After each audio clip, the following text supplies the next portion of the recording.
Hi mga kapamilya, balita ko trending daw ang first day nung Sabado ng It's Your Lucky Day. Ito po ang temporary noontime show na papalit po sa It's Showtime.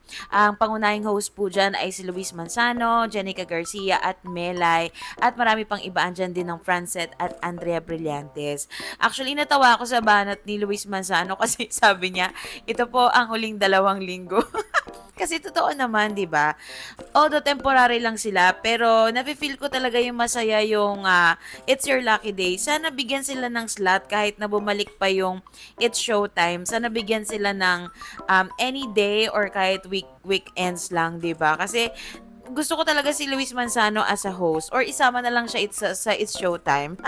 At isa sa mga host na si Melay ay nag-post nga po, ayan, tinag po niya ang It's Showtime family. Ang sabi niya, Kansami sa It's Showtime family na syempre family natin ang tunay.